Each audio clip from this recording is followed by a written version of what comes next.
दोस्तों पाकिस्तान में इस वक्त एक मैसिव अटैक चल रहा है। पाकिस्तान का सबसे बड़ा प्रोविंस बलूचिस्तान है और उसमें दर्जनों टाउन्स में बीएलए ने एक साथ कोऑर्डिनेटेड तरीके से हमला किया है ऑपरेशन हिरौफ पार्ट 2 के अंतर्गत। इस बार 30 जनवरी को खबर आई कि पाकिस्तानी सेना ने एक झटके में 2 शहरों में 41 बलोचों का मर्डर कर दिया, कहीं हत्या कर दी मतलब, और आरोप लगाया गया आतंकवाद का। आरोप भारत के ऊपर भी मढ़ा गया कि भारत के द्वारा समर्थित ये आतंकवादी थे। रात फसादात हुए, दहशतगर्द मोदी के हाथ खून से रंगे हुए हैं। दहशतगर्द मोदी आग और खून का खेल खेलते नहीं थक रहा और इंतहाई खौफनाक, इंतहाई लर्ज़ाखेज़, इंतहाई तशवीशनाक इत्तलाआत बलूचिस्तान से सामने आ रही हैं कि बलूचिस्तान के 12 शहरों पर एक ही वक्त में खतरनाक तरीन हमले हुए हैं, जिसके बाद बलूचिस्तान लहूलुहान हो चुका है। पाक फौज के जवानों की शहादतें वहां से मौसूल हो रही हैं और जंग वहां पर जारी है। रॉकेट लॉन्चर्स के जरिए हमला किया गया है कि बीएलए ने ऑपरेशन हिरौफ 2.0 लॉन्च कर दिया। सैकड़ों लोग मुतासिर, कोयटा की सड़कों पे लाशें, ग्वादर तक फायरिंग और धमाके। इस वक्त इंतहाई तशवीशनाक डेवलपमेंट्स हमें मौसूल हो रही हैं पाकिस्तान के सूबा बलूचिस्तान से, जहां पर फितनल हिंदुस्तान बीएलए की जानिब से अब तक का सबसे बड़ा और कोऑर्डिनेटेड दहशतगर्दी का हमला जो है वो पाकिस्तान की अफवाज पर और पाकिस्तान के अवाम पर लॉन्च किया गया।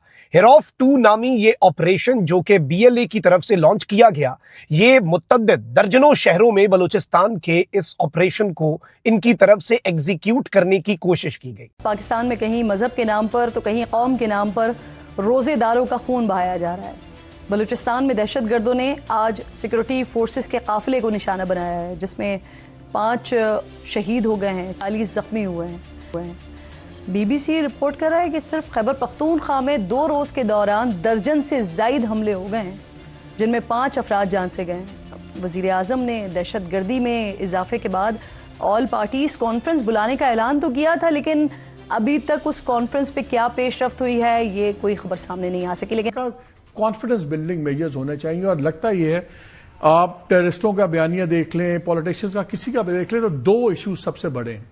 एक वो कहते हैं कि जी इलेक्शंस वो क्लियर नहीं है, उसकी वजह से गन पड़ता है, लेकिन सबसे बड़ा मसला है मिसिंग पर्संस का। ब्रेक में मुझे डॉक्टर साहब बता रहे थे कि कितनी सड़कें बंद हैं इस वक्त भी बलूचिस्तान की और वो मिसिंग पर्सन रिलेटेड है। यानी कि अगर मिसिंग पर्संस का इशू हल हो जाए तो शायद इस बयानिए का बहुत बड़ा जो जोर है वो टूटता है।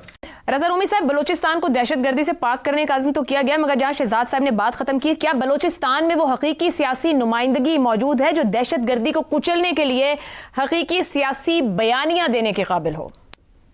आयशा, बिल्कुल नहीं। आपके सवाल का मुख्तसर तरीन जवाब यही है, और वो नहीं है, और यही वजह है, एक बहुत बड़ी वजह है कि बलूचिस्तान के जो अवाम है और खुसूसन जो नौजवान हैं वो एलिनेटेड फील करते हैं। बलूचिस्तान के जो चीफ मिनिस्टर साहब हैं, उनका ये कहना है कि जी ये हमले जो हैं वो हमने नाकाम बना दिए। यानी 12 जगह अटैक हुआ और आप कह रहे हैं कि हमले या अटैक जो थे वो नाकाम बना दिए। मुझे तो ये समझ नहीं आ रही कि 12 के करीब ये अटैक जो किए गए, ये ऐसे ही बैठे बैठे तो उन्होंने नहीं सोचा होगा कि चलो अभी उठकर और अटैक शुरू कर देते हैं। डेफिनेटली इसके लिए कोई प्लानिंग की गई होगी, किसी तरीके से वो लोग वहां पहुंचे होंगे और अटैक किए गए होंगे।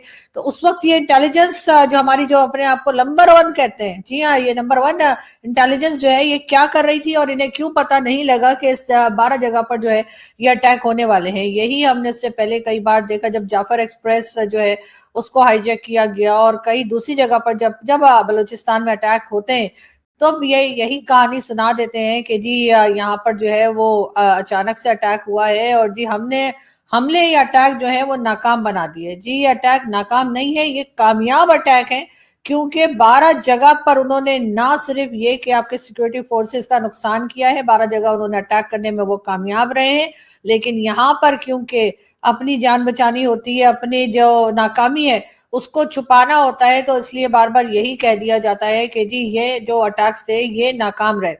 बात सारी ये है कि जब तक आप बलूचिस्तान के लोगों से बात नहीं करेंगे, जब तक आप बलूचिस्तान के लोगों की डिमांड्स को ना तो सुनेंगे, ना ही उनकी डिमांड्स को पूरा करेंगे, तब तक आपके साथ यही कुछ होता रहेगा। चाहे आप डॉक्टर मारंग बलोच को अरेस्ट करके जो है वो जेल में डाल दें और उनकी खैर खबर किसी को ना मिलने दें, चाहे आप ईमान मजारी को अरेस्ट कर लें और 17 साल की जेल दे दें, ये सब कुछ करने से आपके जो इश्यूज हैं वो सॉल्व होने वाले नहीं हैं। और यहाँ पर भी यही देखने में आ रहा है कि किस तरह से जो है वो लोगों को परेशान किया जा रहा है बलूचिस्तान में। और उसके बाद जब ऑपरेशंस किए जाते हैं, उन ऑपरेशंस के जवाब में जब दूसरी तरफ से किसी भी तरह के अटैक किए जाते हैं, ऑपरेशंस को रोकने की कोशिश की जाती है, उसमें नुकसान दोनों तरफ का ही होता है।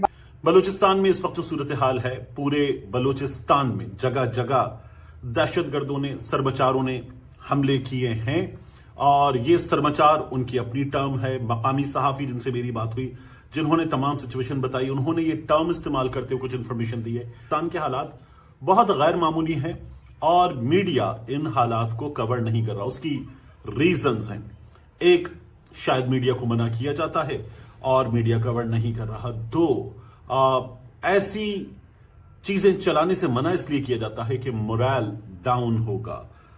तीन, ये नेशनल इंटरेस्ट में नहीं है कि ऐसी चीजें चलाई जाएं, ये भी एक सिचुएशन है और कई दफा ये बात दुरुस्त भी होती है, हमेशा नहीं। लेकिन क्या मुकम्मल तौर पर बलूचिस्तान की एक्चुअल सिचुएशन का ब्लैकआउट करके ठीक किया जा रहा है? तो मेरा ख्याल है कि नहीं। इसलिए बहुत सी चीजें जो अब मैं आपको बताने जा रहा हूं। नमस्कार दोस्तों, जय हिंद। दोस्तों, बलूचिस्तान में एक बहुत बड़ा हमला हुआ है जिसमें कई पाकिस्तानी सैनिकों की मारे जाने की खबर आ रही है। दोस्तों, इससे पहले कल पाकिस्तानी सेना ने बलूचिस्तान के निर्दोष लोगों को मारा था। आज उसका बदला लिया गया और वहां पर ऑपरेशन रफ 2 लॉन्च कर दिया गया और इस लॉन्च के बाद पाकिस्तान में हड़कंप मच गया और एक साथ 12 शहरों पर हमला कर वहां के कई जगहों से पाकिस्तानी फौजों को खदेड़ दिया गया। ये पहली बार नहीं हो रहा है दोस्तों, इससे पहले भी कई बार ऐसे हो चुका है जहां पर पाकिस्तानी फौजों को आप देख सकते हैं कि पैंट लेकर अपनी भागती हुई तस्वीरें नज़र आएंगी और ये लोग बाद में से की बगाड़ते हैं कि हमने वहां पर जीत दर्ज कर ली और इसको भी इसी तरह दिखाने की कोशिश कर रहे हैं कि हमने वहां पर कामयाबी हमला करके वहां के दहशतगर्द को मार दिया, जबकि वहां पर जाकर इन्होंने कई मासूमों की ज़िंदगी ले ली, जो आगे चलकर आपको पता चलेगा। दोस्तों, वीडियो पसंद, वीडियो को लाइक कर, शेयर कर, चैनल को सब्सक्राइब करें। लेकिन इसका बदला लेने के लिए अब बलूचिस्तान के जो लड़ाके हैं उन्होंने एक ऑपरेशन शुरू किया है और इस ऑपरेशन में हर गली गली, हर शहर, हर कस्बा, हर गांव को पाकिस्तानी सेना के रहित कर देंगे। कुल मिलाकर खबर यह भी है कि 20 पाकिस्तानी जवान अब तक मारे जा चुके हैं। सेंट्रल जेल पर भी बलूचिस्तान के लड़ाकों का कब्जा है। तो 12 शहर, सेंट्रल जेल लगाकर 12 शहर क्वेटा के आसपास के रेल यातायात भी पूरी तरीके से बंद कर दिया गया है। तो यह कहा जा सकता है कि गृह युद्ध अब एक बार, अब कहें कि फाइनल वाला जो गृह युद्ध है बलूचिस्तान और पाकिस्तानी सेना के बीच, वो अब छिड़ने वाला है, क्योंकि जो तस्वीर फिलहाल पाकिस्तान से आ रही हैं वो बहुत ज्यादा भयावह हैं। उन्हें देखकर सारी तस्वीरें हम आपको दिखा भी नहीं सकते कि कितनी भयानक ये तस्वीरें हैं और किस तरीके से पाकिस्तानी सेना वहां लगातार पीटी जा रही है।